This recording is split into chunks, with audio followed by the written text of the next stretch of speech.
ఈరోజు రెసిపీ వచ్చేసి మన శనగగుడాలన్నమాట. చూడండి, నేనైతే కొంచెం పసుపు వేసేసుకొని 3 విజిల్ వచ్చేదాకా దీన్నైతే ఉడకపెట్టుకున్నాను అన్నమాట. చూడండి, దీన్ని ఎలా తయారు చేయాలో నేనైతే ఇప్పుడు మీకు చూపిస్తాను, ఓకేనా. ఇంగ్రీడియంట్స్ వచ్చేసి ముందుగా అయితే మన గుడాలన్నమాట. నెక్స్ట్ వచ్చేసి టమాటా, మిర్చి, ఆనియన్, ఇదైతే కరివేపాకు. మా ఇంట్లో చెట్టు ఉందండి, సో మేమైతే ఏ కర్రీలో అయినా ఫ్రెష్గా వేసేసుకుంటామన్నమాట. నెక్స్ట్ వచ్చేసి ఇదైతే కొద్దిగా మెంతి పౌడర్, ఇది వచ్చేసి ధనియా పౌడర్ అన్నమాట. ఇదైతే మన మసాలా, ఓకేనా ఫ్రెండ్స్. ముందుగా మనము గ్యాస్ని అయితే ఆన్ చేసుకుందాం. తర్వాత ఒక కడాయిని అయితే పెట్టేసుకున్నాను.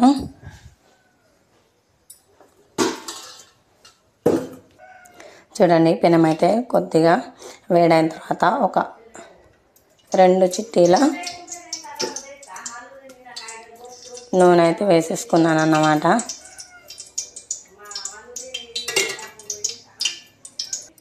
తాలింపు గింజలు, ఒక 3 మిర్చీలు,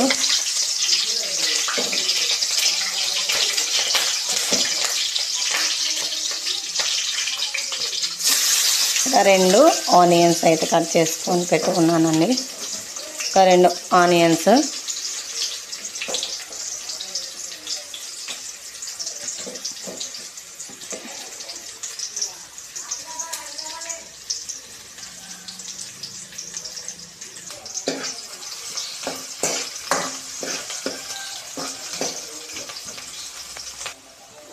ఒక 3 రెమ్మలు వచ్చేసి కరివేపాకు,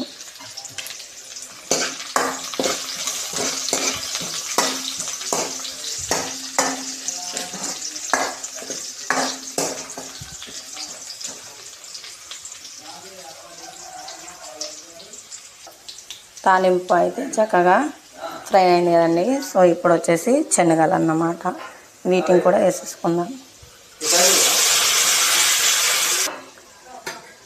చూడండి, ఇప్పుడైతే ఒక టమాటా,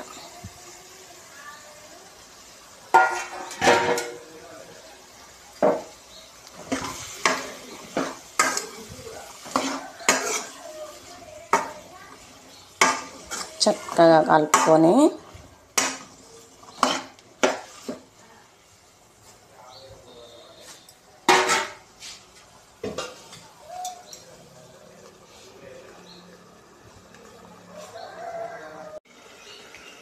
శనగలు అయితే ఉడుకుతున్నాయి కదండి.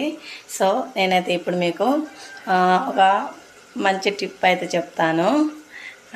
ఏం లేదండి, మనము నైటు పడుకునే ముందు ఒక చిన్న గ్లాసెడ్ వాటర్ని అయితే కొంచెం ఓమా వేసుకొని వేడి చేసుకొని తాగి పడుకున్నామంటే మన పొట్ట ఉంది కదండి, సో అది పెరగదన్నమాట, ఓకేనా.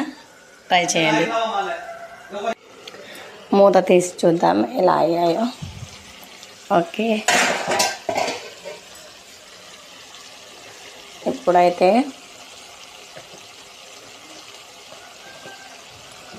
కొద్దిగా పసుపు, నెక్స్ట్ వచ్చేసి కొంచెం సాల్ట్, అంటే ముందుగానే వేసేసుకున్నాం కదండి, అందుకే సాల్ట్ అయితే కొంచెం వేసేసాను అన్నమాట. నెక్స్ట్ వచ్చేసి కారం,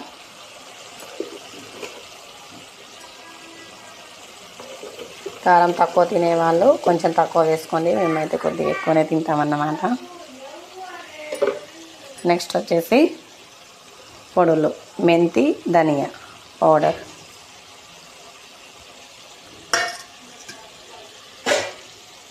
ఇంకొకసారి కలుపుకోవాలన్నమాట.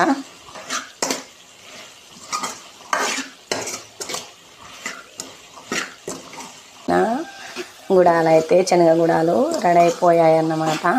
సో ఇప్పుడైతే మనము దీన్ని రైస్లో వేసుకొని తినచ్చు. చూడండి ఎంత చక్కగా వచ్చేసాయో. ఓకేనా ఫ్రెండ్స్, నా వీడియో కనుక మీకు నచ్చినట్లయితే తప్పకుండా లైక్ చేయండి, షేర్ చేయండి, సబ్స్క్రైబ్ చేసుకోండి ఫ్రెండ్స్. ఓకే, మరి బాయ్.